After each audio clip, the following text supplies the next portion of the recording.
Hi, everybody. Welcome to Conversations with Calvin, We the Species. Hey, it's 12 days to Christmas.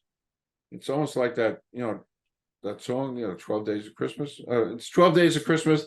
And I'm with Jeff BAIETTO, and we've been just chatting here for like an hour. The chemistry, the synchronicity, there's bonding here, and he's out in California. I'm in Jersey. Boom, boom. But we met, and now we're going to do this interview, which I'm actually going to read the title, so you all are going to try to kind of hook everybody in. There's so much to Jeff and what he's done and what he continues to do, and I'm so into the stuff that he does. So it's the Jeff BAIETTO, The Power of Positive Psychology and Gamification. We got to talk about that. Grow your business with challenges. We're going to talk about that. He's a podcaster. He studied spiritual psychology, which just blew me away because I love that stuff. I don't know anything about it, but I love it. And then the last thing, it is what it is, chocolate chip cookies. So that's our title. So this is going to be a really fun time with Jeff. And I've just completed, we talked about this too. I've just completed my Johnny Carson monologue. I didn't do any jokes, but no current events. But Jeff, I'm so thrilled you were here. So take it away, the little bio, and then we'll kind of jump into stuff. Yeah, likewise. Thanks so much for having me, Kelvin. And I've really enjoyed just getting to know you. You just have got a lot of wonderful wisdom and energy. And you are that one of those people that I could just, all of a sudden 3, 4, 5 hours pass, and it's just like, oh, I still want more. So thanks for having me. A little bit of a bio. So I always tell the story that when I was in 8th grade, I'm from a very small town in Wisconsin. I had what they clinically diagnosed as a bad attitude. And I was really butting heads with my parents, especially my dad. And to his credit, instead of writing it off as those, kind of terrible preteen years, he gave me Earl Nightingale's Strangest Secret in the World cassette tape back then, and challenged me to listen to it. Wow. And I did listen to it. And then I listened to it again, and then I really listened to it. And it was the first time I'd ever heard anyone speaking about the power of our thoughts, goals, and that we could, we really could create a life that we loved if we followed this formula. Anyway, I became hooked on positive and self-help material, and I became the most positive kid in my hometown by a lot. Now there weren't that many kids in my hometown, but that it put me on a certain trajectory in my life, and I always hoped to someday be able to give back in some small way that was similar to what Earl had done for me. And now I work in an industry where we've created a platform. We get a chance to work with hundreds and hundreds of coaches who are just amazing around the globe, by helping them turn some of their content into gamified challenges that make creating change in your life fun and enjoyable while you're actually working on a habit that's definitely going to move the needle, for you in terms of creating the life that you really want to be living. So it's been a long journey from then till now, but that's a little bit of an intro. Well, we're gonna kind of dissect that. The whole what you do, the giving back, the positivity, and like I said before we went on air, that it's a whole new world. We, the species, which is the title of this, don't know a heck of a lot, but positivity, man, it changes this whole thing up here, and it's a powerful tool if you can put it in a bottle. And we're going to get to that. Yeah, and I think that while we don't know, we continually realize that how much we don't know, and they continually are pushing the limits and the frontiers of knowledge. At some level, we do have this kind of innate knowing. And I think, you and I were talking a little bit about it, where we just have this feeling, and certainly we have the experience where someone comes into the room and they're, kind of a grouch and they're in a bad mood, and we can feel that, right? Like it does something to us. And similarly, if someone comes in and they're upbeat and they have some nice things to say about us, we also can feel the difference there. And so there is something that we all innately know is going on, whether we can actually, speak to it or know the science behind it, or any of that, we do know that there's kind of more going on than often meets the eye. Yes, we're at least sophisticated enough to realize there's something out there. Yeah. There's something, it's like a Rod Serling thing. There's something out there. So again, when we're first a few weeks ago and studying you, or studied you. And this just fascinates me, and we talked about it a bit. If you want to go in a little bit more of that, but you studied a spiritual psychology in college. Yeah, I got my master's in spiritual psychology. So I always tell people that's a very California degree. There's not a lot of those degrees out there, and usually, certainly, my parents are like, well, what do you do with a degree like that? They're looking for the practical application, but the reality is it does tend to kind of spark that curiosity for a lot of people, certainly in my circles. And again, because it does, there's something about that, is psychology, kind of studying the mind, studying our beliefs, studying, kind of what is it about us that makes us us. When we couple that with a spiritual, not a religious, but a spiritual element, that there might be something more. There might be something more. And again, you have that beautiful, you have a lot of beautiful stories, but, I think a lot of us have examples where life becomes unexplainably synchronistic, unexplainably good. Things start to go together where there's just no way we can really explain them logically or with reason. And so I just always invite people like that kind of stuff. What if it could happen more often? What if we could kind of dissect it and start to create a life where we invited the beautiful synchronicities in to be a part of, just the way of life. We were open to them. And instead of them being like, oh, I had that really weird experience, and always explaining it as weird, really explaining it as, maybe this is kind of how life works. The perfect people come in to my life when they're supposed to. The people leave when they're supposed to. Life, work changes or it comes, and all of those things there starts to be a different attitude and perspective around, I guess, life with a capital L. And it really does a lot, if you study that, to start to calm the nervous system, right? Like for me, I was anxious growing up. I had background anxiety all the time. And I think a lot of people can relate to that in one way or another. That, was I being fake are people going to find out that I'm not all this, or, I'm just nervous about, will things work out? Excuse me. But then starting to have this bigger perspective is, what if life was really conspiring for us? And what if I could play a creative role in how I wanted my life experience to be? Now if that's the invitation, that's something that I could sign up for. And I spent several years of my life studying, and it's a lifelong journey, but that was a really beautiful intro to that world. Interesting. You said something, the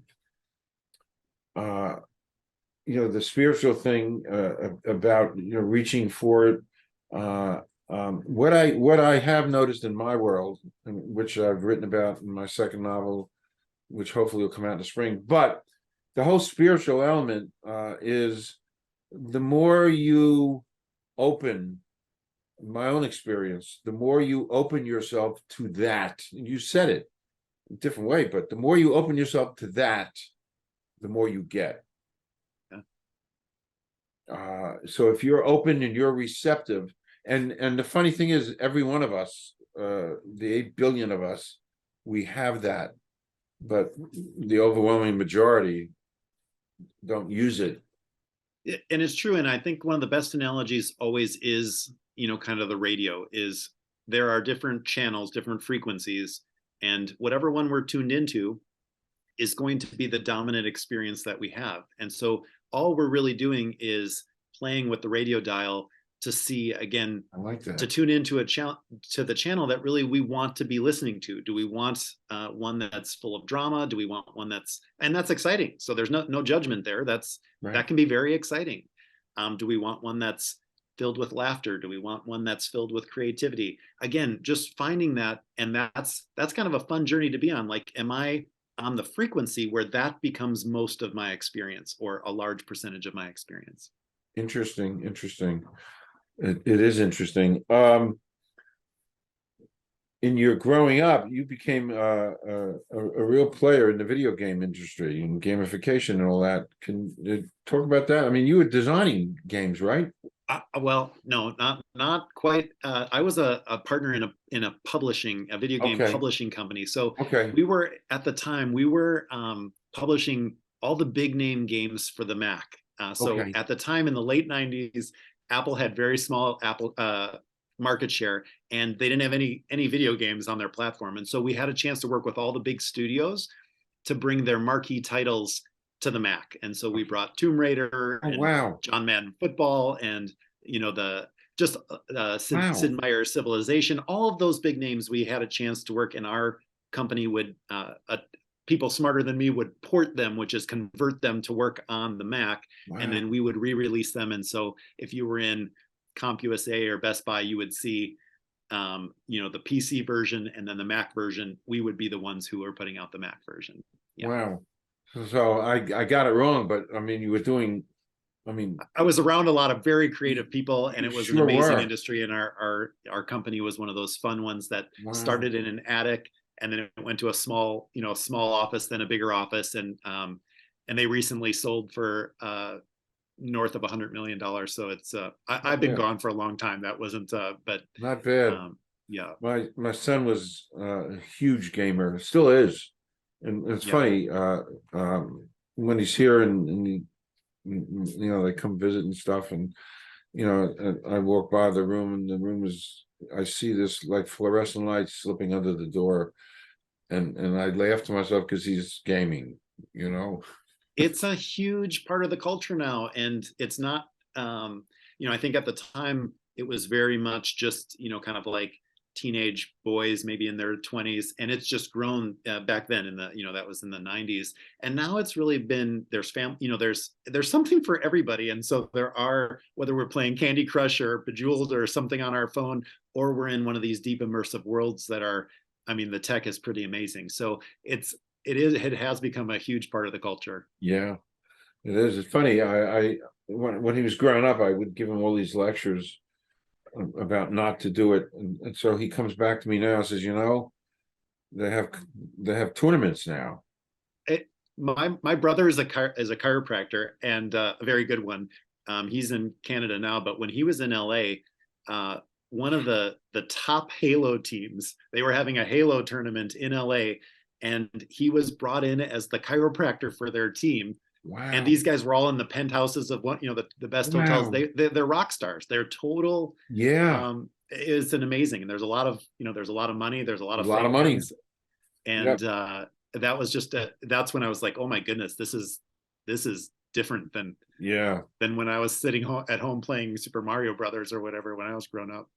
I played that. I relented in the middle of it all, and there was the Super Mario one with King Koopa or whatever, and he had me play it, and I'm a little OCD, so once I jumped in, 3, 4 in the morning, I'm still playing it, and it went on for a long time until finally, no.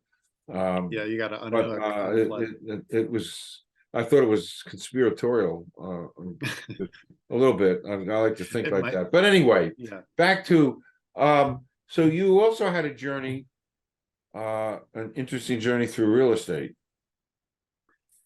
Yeah, when I left so what coincided when I left the video game publishing company, I left to get my master's, and so that moved me from Austin, Texas to California. And so I say that I retired because things had gone well and I was Right. going back to school. But the truth was, I started investing in real estate. And I had watched my dad do it when I was younger in Wisconsin. He had built up a little portfolio of rental properties. And it actually was very traumatic because that was most of my childhood, was like painting those houses or cutting I didn't have a lot of free time. It was always working on his properties, but I was like, okay, well, maybe this will work for me. And so I started investing. And at the time, real estate was I would actually, where I was in Palm Springs, Palm Desert area, you would wait. I was waiting in line on a Saturday morning at 6 a.m. You would have thought it was like a concert ticket to buy a house, to put money down on it. They were going so fast, and Wow. every week the price on those houses would go up 10 grand. these are before they're built. Like they would just, it was Wow. track housing. And so if you waited 5-6 months, it would be up 60 grand. The same house you were building, someone else was building the same one. Well, for a little while, that was awesome. For a couple of years, it was just, I'd buy a couple houses, sell a couple houses, and that was a wonderful way. Well, I got excited. I started buying more. And then 2008 happened, and I lost, in a 6-month period, I lost millions and millions of dollars, and had to hit reset, which was a very, very tough lesson at the time. But Wow. yeah, I had to start over. And I'll tell you, the big lesson though was, what I said to myself is, I've lost it all. That's what I said to myself. Thankfully, I had people around me, family, parents, that quickly reminded me that wasn't all. I lost some money. I lost some property that I never lived in. And there were, in that time, 2008, 2009, people were losing things that were much more important and valuable. And so I slowly got some perspective, and eventually pulled myself out of feeling sorry for myself and the identity crisis that I was going through as to who I was and what I was going to be able to do after that. And it really shifted, knowing that, again, the important things, which I had been identifying as money, bank account, success in the financial world, weren't what I wanted to define success as. Okay. Yeah. Great perspective. Yeah. Great perspective. What a lesson of life, to have that, and boom, boom. Just to take a breather, one quick off topic question that I like. It's my favorite question to ask, and you don't have to answer it. It's a one word. You can actually give you a couple answers, whatever. But here's the excluding family or friends, somebody living a day you'd like to spend a day with. Ryan Reynolds. I think the couple names that come to mind: George Clooney, Ryan Reynolds, and Elon Musk. I think those are the three that are at the top of that list. Okay. Yeah. Okay. Great answer. It's funny. I always use George Clooney, and almost every day I use the name George Clooney. You know, as I reach out to celebrities to get them to come on this podcast, I always say I won't reach out to George Clooney because, you know, it's an impossibility. Although I don't like to believe that. You're a positive guy, but nevertheless, but I use George Clooney and Oprah as an example of you know, way out there. But anyway, great answer. I could see you and George having a lot to talk about. I think he just seems fun. I think he would really appreciate your wisdom and stories. He's a great practical joker too. And he's got that. You know what? If you do that, let's make sure you film on location in Lake Como. I think you should go over there and do in a heartbeat. Yeah. In a heartbeat. And you know, I don't put things, I mean, I always wanted to be, you know, everybody, I think all of us at one time, you know, want to be in a movie. So, and that's been a thing. So I fulfilled that some years ago, and a long story, I snuck onto the set of One True Thing. Meryl Streep, William Hurt, Renee Zellweger, directed by Carl Franklin. It was filmed in my one of my hometowns, Maplewood, and I'm right smack in the Christmas scene. Long story, but I fulfilled. There it is. I did. I wasn't paid for it because I snuck on. It was brilliant how I did it, but and then it went to my head, and I went down for an audition for Waterworld with Spielberg, Tom Cruise, and they called me twice to you know, the casting agent, but I turned that down because I chickened out. Whatever, it's not important. But you're right. You can say you turned down Spielberg, which not a lot of people can say that. I do say that. I turned it down. One of the biggest mistakes of my life, but it was a lesson learned. Talk about positivity. Lesson learned. Don't ever turn down opportunities again. And that's why I wound up teaching at Rutgers. I didn't want to, but I did because it was an opportunity. But anyway, back to business. So you do a lot of executive coaching. Can you talk about that? Sure. I did for a while. Oops. Can you still hear me? Yes. Yep. Okay. So I was doing that for a while, and actually, when my business partner and I got started, we were doing a lot of executive coaching and corporate training. But we created this tech platform that I was telling you about that turns creating change into a game, and we quickly got asked by some of our clients if they could not only use that for our training but for some of their other trainings, and it became this beautiful opportunity to help more people and to become a tech company, which I kind of missed from the video game side of things. And so we've, for the last 7 years, been fully focused on supporting coaches, trainers, speakers, authors using our platform. So we're more behind the scenes now, providing the platform and the environment for the change to occur with whoever's content we're working with being the kind of the main show. Okay, which leads right into, you founded and created InJoy. Yeah. INJOY. Let's talk about InJoy. Yeah. So, I mean, the premise there was my business partner had an illustrious career in corporate America. She was a CEO for years of some big companies. I had been an entrepreneur for, a serial entrepreneur. And what we were both wanting was more joy in our lives. We just really wanted to love what we were up to. And we wanted people to love what they were up to, right? No matter where they were. And so that was being InJoy was kind of the goal for us at the core and essence of our business. And the product and our method of doing that was going to be to support kind of the intangible skills, the I hate saying soft skills, but those kind of character building, leadership building qualities that we have in varying degrees. But if we build those muscles, it ends up being really huge in terms of not only our external success, but our joy and fulfillment along the way. So we started working with companies to help build culture and reinforce the culture they wanted, to build their up and coming leaders. And then when the pandemic hit, we started having some coaches in our community say, "Hey, can we use your platform with our stuff?" And then that's been the last couple of years, and it's just been really sweet. So I'm around at just a full circle. Like I know you like full circle, but from that eighth grade kid, I now from the podcast, from our company, I get a chance to work with some of my heroes all the time. Like they're just these amazing, coaches and authors and speakers and the people that I would happily pay to be in their company. And now we get a chance to support some of their work on a daily basis, which is great. All right, we're gonna jump. This is a real family show. My family dog, which we've been babysitting for months, is about to bark. Nice. Well, welcome. Home. So if it happens, it happens.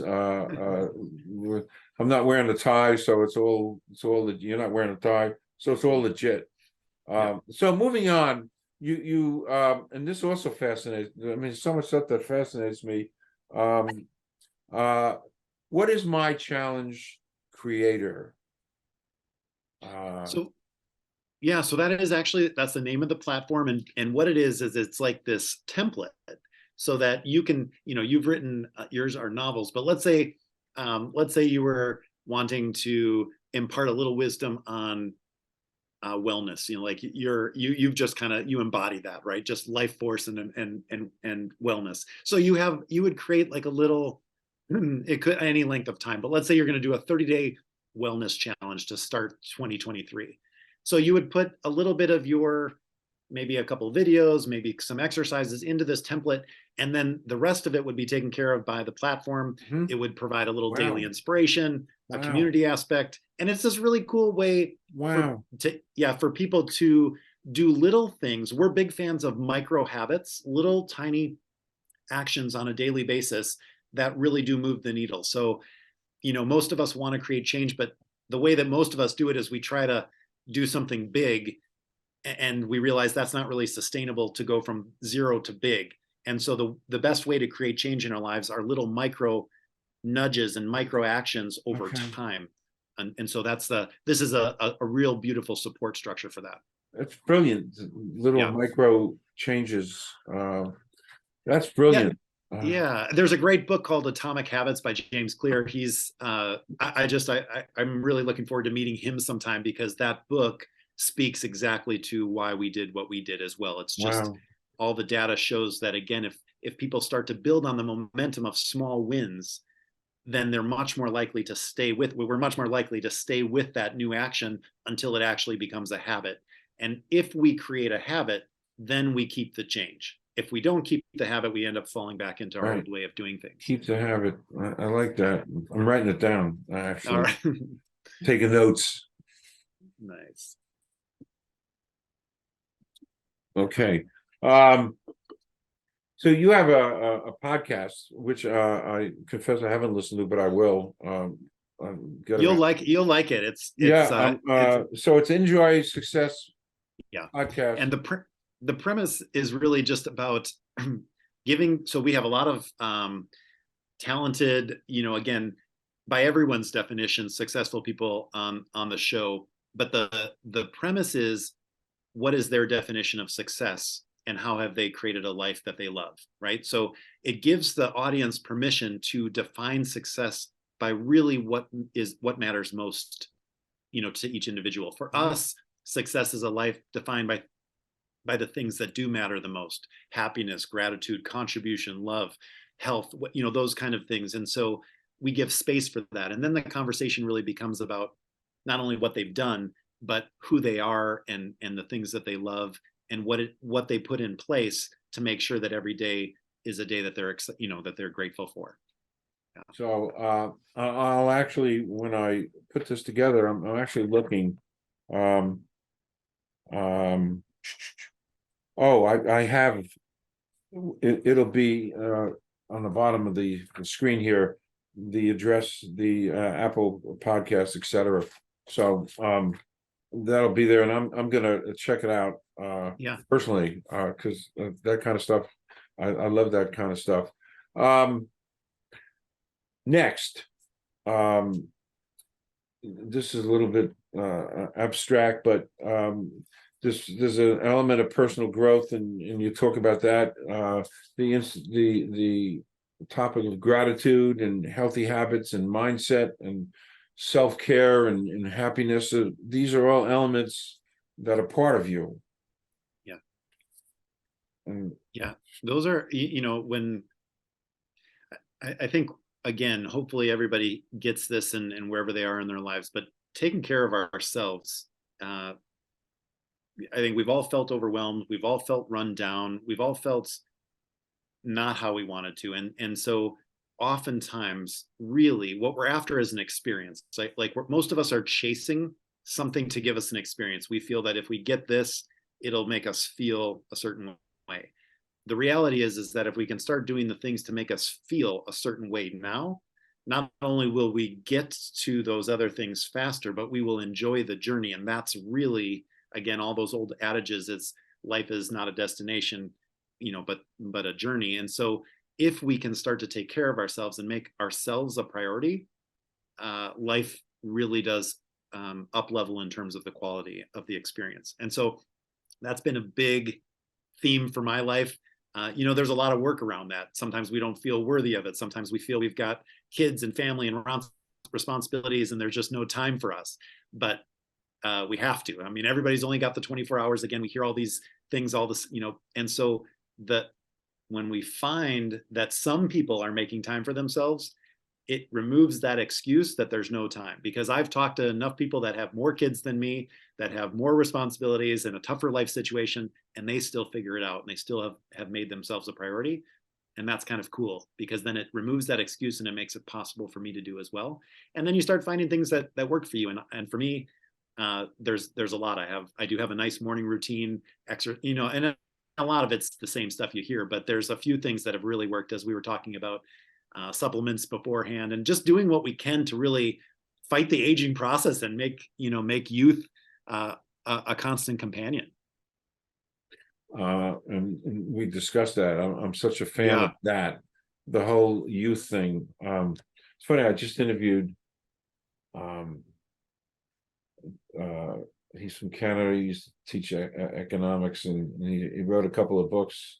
One is called Age Decoded, very dystopian, but he talks about real elements, CRISPR and all the genetic stuff that's going on, that about, and down the road they'll be aging, and they'll reverse it so that And then, of course, that brings up a lot of interesting subjects, not important to go into, but listening to you, you're so on top. I mean, the stuff you said, it does make a difference. The attitude, the gratitude. I mean, all that.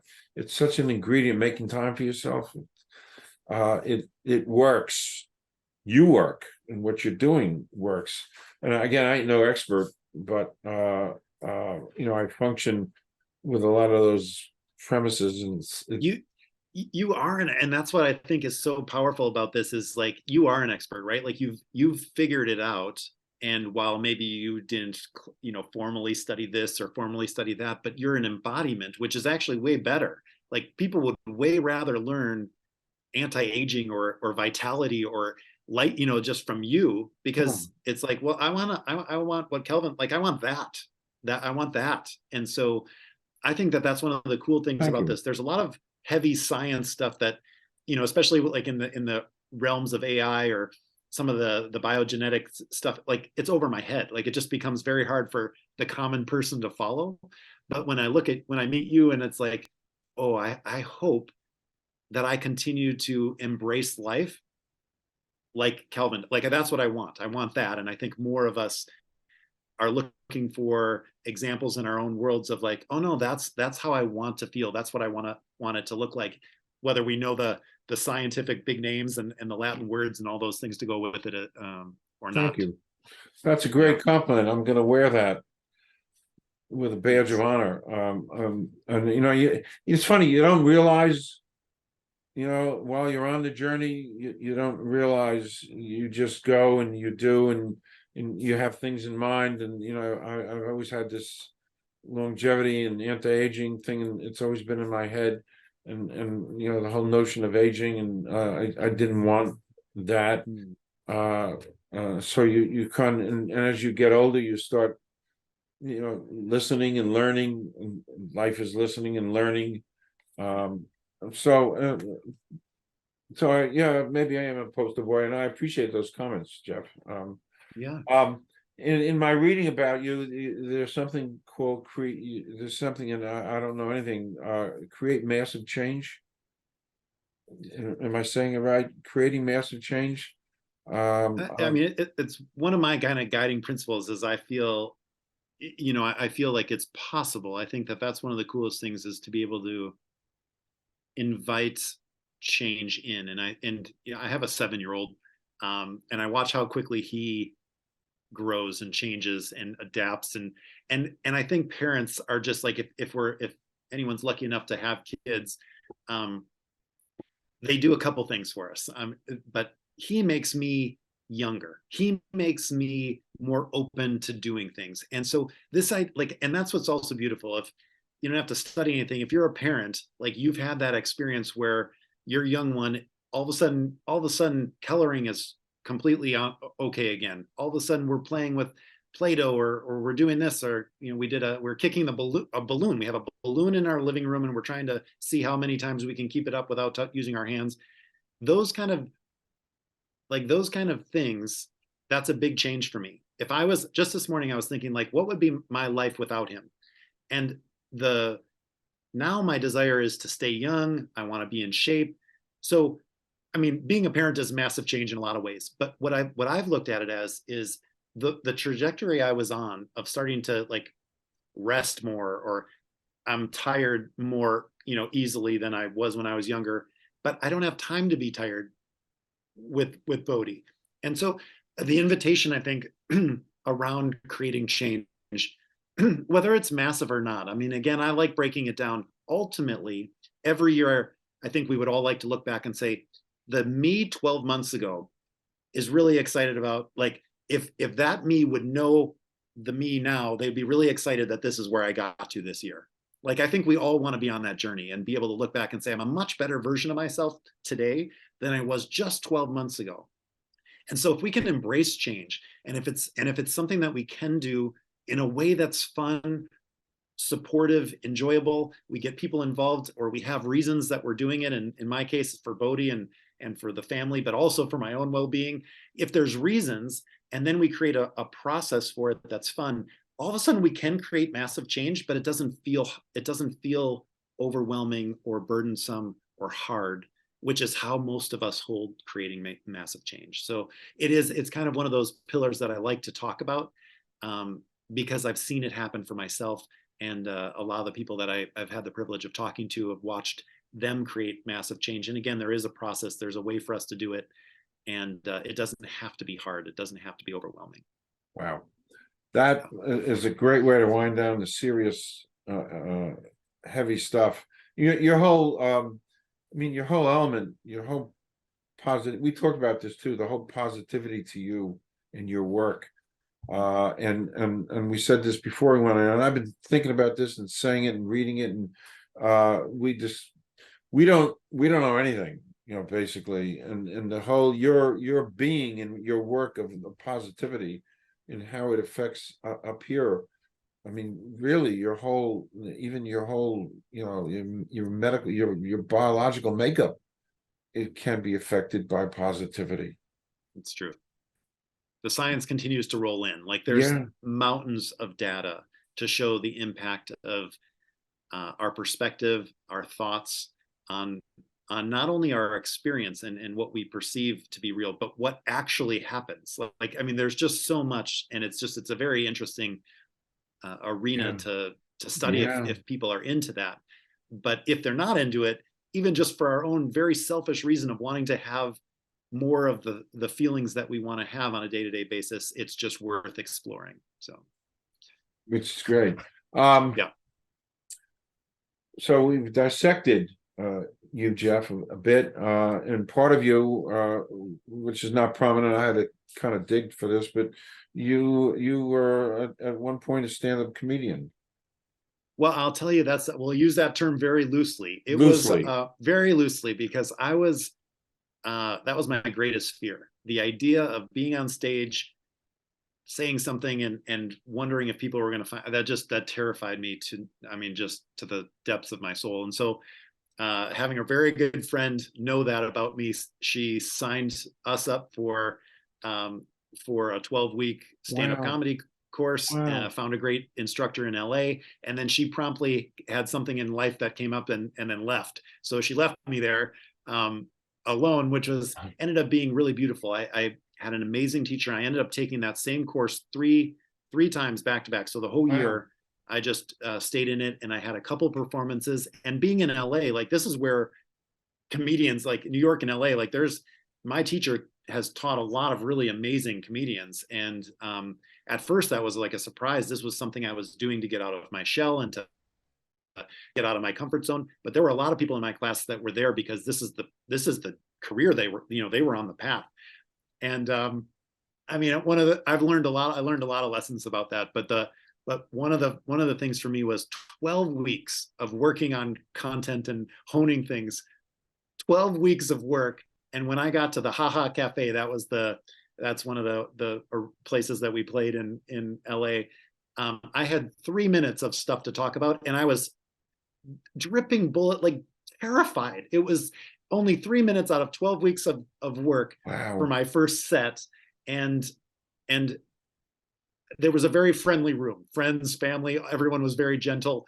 And I got through it. And I'll tell you, it didn't, like, I wasn't like, oh, now this is what I totally want to do with my life. But what it did for me was to see a fear like that, to feel it every week for 12 weeks, and then to do something and to feel the love, in this case of the room, say, hey, it doesn't matter. Even if, like, thankfully, I think people thought it was okay, funny, or, I had some good things, but it didn't, that was secondary. The thing was, we're here to support you doing something that is really a stretch. And then I got excited because this was a fun way to look at life. Like, all of a sudden, the way that this teacher focused was taking things from your own life that were hard, and then you would use that because people could relate to struggle.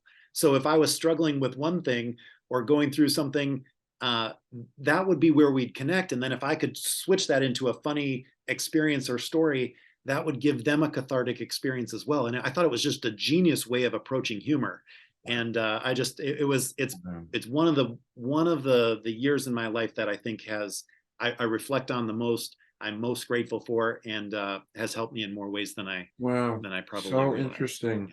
So interesting. I guess if you have the intestinal fortitude to get up on stage, not easy, and to perform, and I mean, I Well, can't. the respect I have for those, I mean, the respect and to be Yes. able, yeah, it's just the thing. I think I feel it's a very hard profession because um, you work on something, you know that it's good, and then and you've rehearsed it, and it doesn't matter because if the crowd's not in the right mood, it's not gonna, they're not gonna. And you could Yeah. do one show one night and then go to across the street to it, and one is good and one is horrible, and it's the same it's the same but you just didn't connect with the. It's just very hard, Hard. and so I have a lot of respect for the people who do that. Same here. I think it's one of the great gifts to get up there and just. I mean, I used to marvel at Robin Williams. It was just. Oh, I mean, marvel at Robin Williams. The energy and it's the mind to do he that. was he was in a different, totally Yeah. different arena, being able to just grab whatever was around and Yep. turning it into Beyond. yeah. But and listen, I love and I watch so many, live, not live, but on HBO or whatever. I just marveled at comedians. Just a gift. I wish I had it. Last. The last and one of our we found elements of commonality, the positivity, your journey, and lots of things. But the last thing we discovered, it's a matrix of our relationship, Yeah. our relation, chocolate chip cookies, Yeah. your affectation with At the end of the day, I mean, there are certain things that no matter how much work I do on myself, like I'm not giving that up, right? Like that was, in fact, yeah, it goes, I thought about it a lot. And when I was in my spiritual psychology, we did a lot of like reflection back on where we came from, and sweets were something that we shared as a family in it.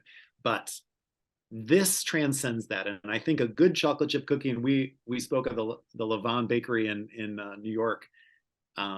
It just has it's just somewhere else. And again, I think that there's, whether you've done ayahuasca in the Peruvian jungle, or you've had a bite of a freshly out of the oven Levon chocolate chip cookie, like it transcends. Oh yeah. There's something about it, and you said it perfectly. It's like once you've had that, having like a normal, like it's like, oh no, I know there's a different place that I belong.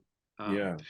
So a good chocolate chip cookie, that is the one. It just has, there's just a gigantic place in my heart for remarkable chocolate chip cookies.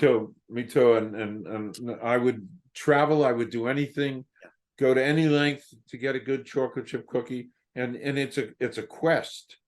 It's like if you were a surfer, you travel all over the world to find that there was a movie. The perfect wave. Exactly. It's exactly right. I feel that yes. I wouldn't mind, and I'm curious, in Spain they have something called El Camino, where you walk 300 miles or something as a pilgrimage from one part of the country to another.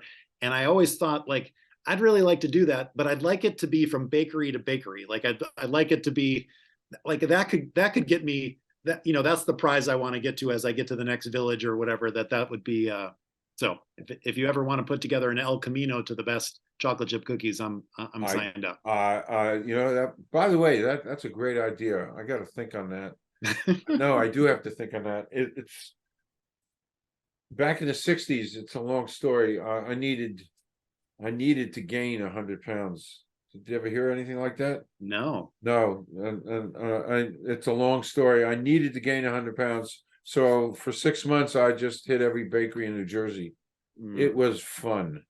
And every deli. And I did gain 100 pounds. It was stupid. And I won't go into it now. So, hey, Jeff, this was great. Thank you. This was quoting a line from the movie Norma Ray, when Ron Liebman tells Sally Field this was sumptuous at the end of that movie. So this was sumptuous. I agree. Thank you so much. I'm inviting you to come back in any shape, way, form. However, that would be great. and quoting Clint Eastwood, one of his Dirty Harry movies, actually all of them, you made my day. Likewise.